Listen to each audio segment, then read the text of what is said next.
তো চলো দেখি বন্ধুরা, দেখি সুচিত্রা দিদি কি করছে। আমি অনেকক্ষণ থেকে ডাকছি, একটুও সাড়া দিচ্ছে না, আর ফোনও করছি, ফোন তুলছে না। তা চলো দেখি ও কি করছে, দেখবো এখন। ওই তো বসে আছে, দেখছি তো ভীষণ আয়োজন চলছে মনে হচ্ছে, তো ওই জন্য কথা বলছে না। অনেকবার ফোন করছি, ফোন তুলছে না, তো চুপি। তাই তো খুব ভালো।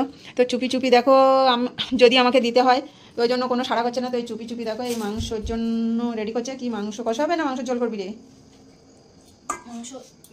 মাংসের ঝোল হবে দেখো। আর চেহারা দেখো, রোজ কিন্তু মাছ খায়, মাংস খায়, খাসি খায়, মানে মানে 2 টাইম, তাও চেহারা দেখো যেন মানে শুকিয়ে আমসি হয়ে যাচ্ছে। দেখো বন্ধুরা, ওই আমার হলে ওর হবে বলছে। তা দেখো, যদি তোমরা খেতে চাও সুচিত্রার হাতে মাংস কষা, তো সবাই চলে আসো, বিশাল আয়োজন চলছে। আর একটুখানি মাংস না, বেশ অনেকখানি মাংস, দেখতেই পাচ্ছ কত খাবে জানি না, মাত্র এরা 4 জন। তো সে 4 জনের মাংস দেখো 2-2.5 কেজি, তার মানে বুঝতে পারছো কত খাবে। ওই ফ্রিজে নাকি জমে গেছে। তো দেখো কি সুন্দর মানে আয়োজন করেছে। ওখানে এই আলু কেটে রেখেছে, তারপর টমেটো, তারপর আছে রসুন, ও আবার জিরে বাটা, আদা বাটা, পেঁয়াজ কুচানো, মানে ও সবটুকু বেটে বুটে রান্না করে। দেখো কি সুন্দর করে ধুচ্ছে। তা চলে আসো, খুব পরিষ্কার পরিচ্ছন্ন কাজ করে ম্যাডাম। বেশ একটা মিষ্টি রাঁধুনি। তো দেখো বন্ধুরা, আলু ভাজা হচ্ছে এখন কড়াইতে।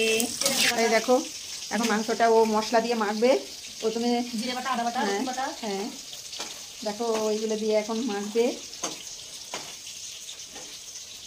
এবার হলুদ দিচ্ছে, হলুদ।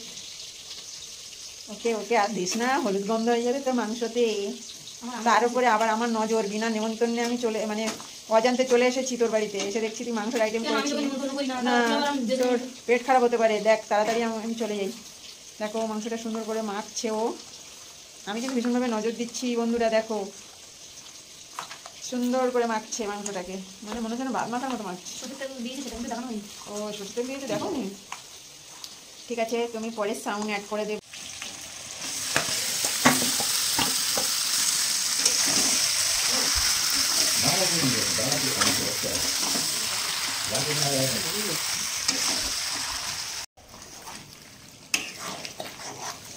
জল আর কোথায় দেবো, তো জল তেলে জল বেরিয়ে গেলে অবস্থা। তেলটা সরিয়ে রেডি হয়ে গেছে।